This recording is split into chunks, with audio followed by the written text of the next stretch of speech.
You see the pickup truck? Yeah. We had gallons of fuel Fuel. in the truck. One reason, several reasons. Mauritania, Okay. they heavily use diesel. So you'll find so many filling stations that only carry diesel. So all the cars, only my car uses diesel. So I was lucky. Oh, so all the cars were using Petrol. petrol. So in Mauritania like this, they had to rely on the gallons a lot. So estimately, how much do you think you spend on fuel for maybe only not one car? more Or than maybe 25,000 CDs. oh, cities, 30,000 CDs max. that is like 300 million Ghana. Yes. Yesterday, the group of friends that were traveling from Accra to London by road arrived in the UK at Dover, and when they arrived there, a lot of people were there, predominantly Ghanaians, ready to welcome them into the United Kingdom and also to ask them a lot of questions. Now, one person whose interview I really enjoyed is Richmond's Media, because the kind of questions he was asking, like his UCC end of semester exams, compulsory questions, section B. Can you provide an overview of the journey from Ghana to London by road, including the route taken and any notable stops along the way? 5 marks. What were the primary motivation for embarking on such a long road trip from Ghana to London? 5 marks. Okay, traveling through multiple countries likely exposed you to diverse culture and environment. How did the cultural exposure enrich your journey? This one too, 5 marks. Managing a journey of 10,000 kilometers requires careful planning. Could you elaborate on the logistical aspects involved in terms of fuel, accommodation, and maintenance? This is 10 marks. What advice or insight would you offer to individuals or group considering an ambitious road trip like yours from Ghana to London? Mr. More than UCC end of semester exams. See the questions, no. The way he was asking the questions, you can see that he has prepared his questions now and he's ready for answers. And I have a lot of answers here for you, but I'll leave the link to his video in the description. You can go and watch the full video. However, in this video, we'll tackle a lot of issues, like the people who went for the trip, their names, and what they do for a living. Because some people are saying that, oh, these are rich people who are just, they've gotten their money and they just want to travel. We'll talk about it. Also, why they decided to drive all the way from Ghana to the UK or to London. We'll talk about it. Some challenges that they faced on the desert, we'll talk about it. Extortion, how they were communicating, and also the most important question that everybody is asking, where is the G-Wagon? We'll talk about it. I'm the Headless YouTuber, that's Headless Reactions.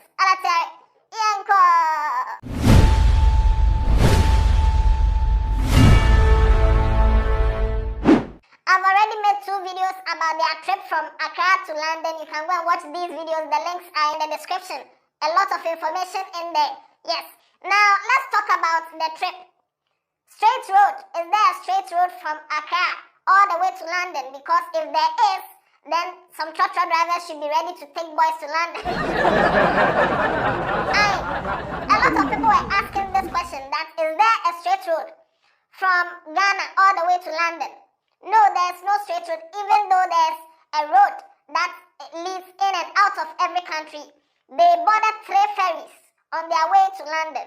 The first one was at the Rosso border, and that's the Senegal-Mauritania border. It was that one that they entered the ferry, and it took them from Senegal to Mauritania.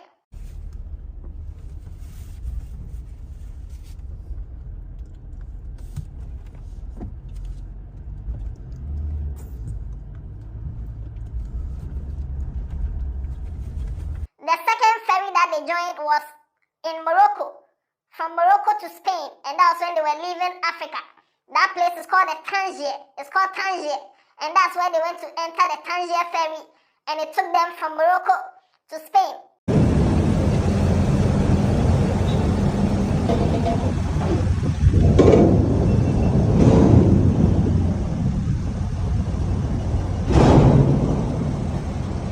And then the third ferry that they entered was in France. That place is called Calais. That's where they entered the ferry from Calais, and it took them from France to the United Kingdom, Dover. So when they got there, they got a very nice reception. From Dover to London is like 2 hours. It's a 2-hour journey. Now one may be asking, say, who are these people? They are called the Wanderlust Group or Wanderlust Ghana. The meaning of Wanderlust is the desire to travel. So yes, these people, they have the desire to travel, and these are 13 friends who decided to travel or to drive all the way from Ghana to London by road. They decided this thing long time ago, 2019, but COVID happened in 2020, so they couldn't do it. But later when the borders were opened, they started preparing themselves and then they did it. Those who went for this trip, Kojo Saka, he's the CEO of Saka Homes. Yes. And then there's Franklin Peters, the CEO of Ink Media. He took this trip with his son, Quincy Peters. There's also Richard Enim. He's a tech enthusiast and also an AI evangelist. He likes talking about AI, preaching about AI. There's also Kwame Pepra, he's a mechanical engineer. There's Kofi Pepra, a businessman. Kwabna Pepra, the CEO of Finnish Realty. He's also a real estate developer. And then there's Kwabna Irebi. He used to be in the financial world. He was the former director of operations at Exim Bank. And then there's Kojo Eyebi, who is Kwabna Irebi's brother. And then there's the one who was driving the G-Wagon. He's known as Joseph. He's a CEO. Yes, he's known as Joseph. He's the one who was driving the G-Wagon. And then there's Cyprian. Cyprian is a software engineer and he's also into construction. And then there's Kwajo Praka. He's a project manager. And then the only lady in the group of 13 friends who embarked on this journey, her name is Nanefua Sewa. She's a mechanical engineer and also the CEO of Shecanic. Yes, she's a mechanic, so yes. Some people were also asking, why did these people decide to drive all the way from Accra to London when they could have just taken a flight? Well, they wanted to do it because they like traveling and it's something they wanted to do for a very long time. And also they knew they would get a lot of media attention and they wanted to use that to raise funds for a philanthropy project they're working on called EduSpot, where they'll be building educational hotspots or they'll be putting up educational hotspots in deprived areas like building libraries, building schools and stuff like that. So yes, that's what they're working on. And that is why they wanted to auction the cars. And they were asking if they should auction the cars in London or ship the cars to Ghana and auction in Ghana. Now go and check out Richard Mensah, that's Richmond's Media. Go and check out his YouTube channel. Richmond's moved all the way from Italy to the UK just to support this movement. So when he got there, he asked Cyprian a lot of questions. And from his interview, I gathered that they spent about 30,000 Ghana cedis on fuel for each car. You are saying A. 30,000 cedis for fuel for each car. So one of the cars there, it had gallons at the back, and that was where they were having a lot of fuel. And it was because most of the cars were using petrol, but some countries like Mauritania, they use diesel a lot. So these people will be driving around, and when they short fuel, they top up. Sometimes they top up in the desert. Yeah. Refilling our tanks in the middle of the desert.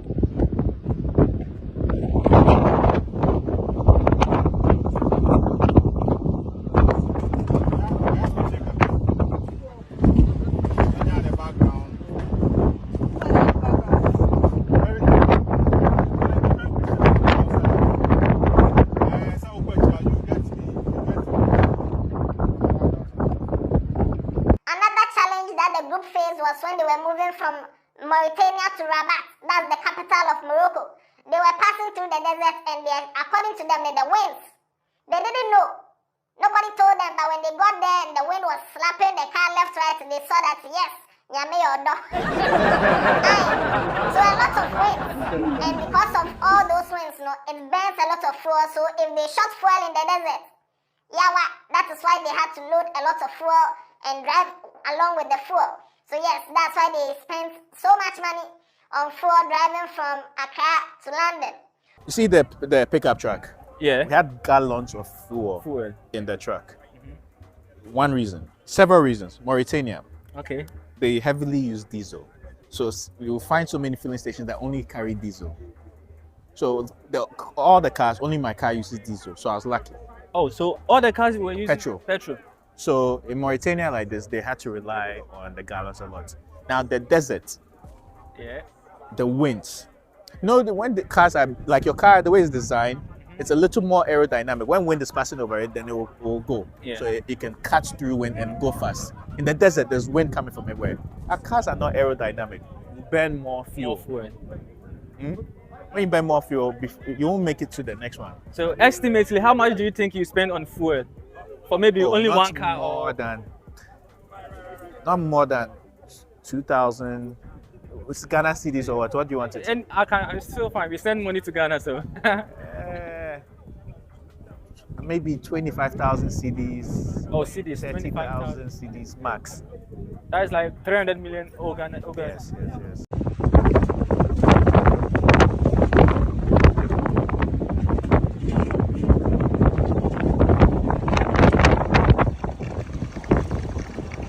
Also, when they ask what kind of communication were they having, were they just driving?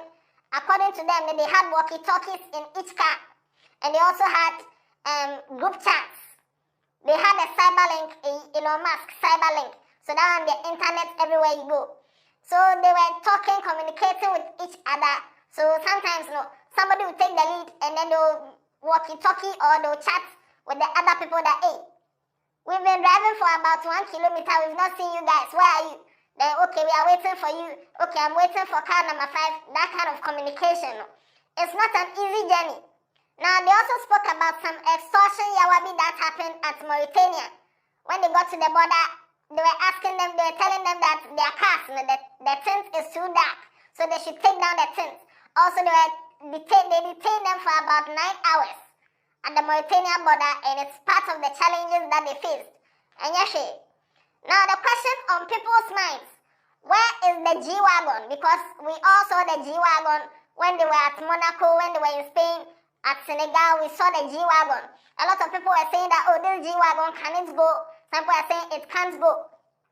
But then when they got to, UK, we can't find the G-Wagon, and people are asking, where is the G-Wagon? You know the G-Wagon, what happened to it? Because I can't find it. He didn't make it to UK. You have to arrange your trip properly, the journey. No, the visas. Oh. So he wasn't able to apply for it in time.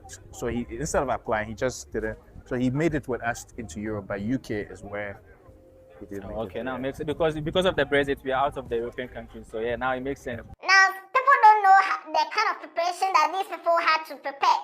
They had to do insurance. These people had to get visas. These people had to get there are a lot of things involved in this trip. They didn't just get up and call their friends, hey, young drive here, bye-bye, and they went. No. No. They had to take visas for all the countries that they are about to enter so that they can enter those countries. So yes, unfortunately, Joseph didn't have the correct papers, and because of that, he couldn't enter the UK. Now, it wasn't all 13 of them who got to the final destination. Some of them had to return. Nane Fuasewa had to return, and also Richard Enim had to return. Kwajo Praka had to return. Also, Joseph, he couldn't get into UK.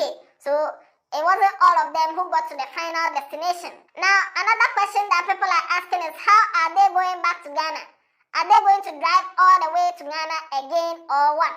The simple answer, they will not go back to Ghana by road. They are going by flight, and they will be shipping the cars. That's if they decide to ship the cars. If they decide to auction the cars in London, then they'll auction the cars and then take a flight back to Ghana. That is it. So far, this has been a very nice experience, and there are a lot of people who wish they could do such a thing. Please, you saw the people, I mentioned the people's names and the work they do. CEOs and tech enthusiasts and businessmen and CEOs. First, you need to have money. Now, V8, before you can own this V8, you are not a small boy. So yes, it's not by force for you to drive from Accra to London because they are doing it. You can do your own easy drive from Accra to Somenya, drive from Accra to Dodowa, drive from Accra to Wa, drive from Accra to Ho, drive from Accra to Sunyane. That one you can do it. And Accra can do it, but Accra to Dodowa, Elantra bet Miako. Elantra can go on that journey Accra to Dodowa, Accra to Sunyane, but Accra to London, park your Elantra somewhere. So far, Wanderlust Ghana, they've done very well, and I'm very happy about the media coverage that this has gotten. At this point, we are just praying that our Nigerian brothers will not say that they are driving from Lagos to Canada or something. At this point today, we can only beg that Nigeria, let us enjoy this one for now. And that's just for fun. Yes. I don't, no emotional Nigerian should come and do anything. It's just for fun. Anyway, no, watch other videos on this channel, especially these videos. Watch these videos right now. And no. Yeah,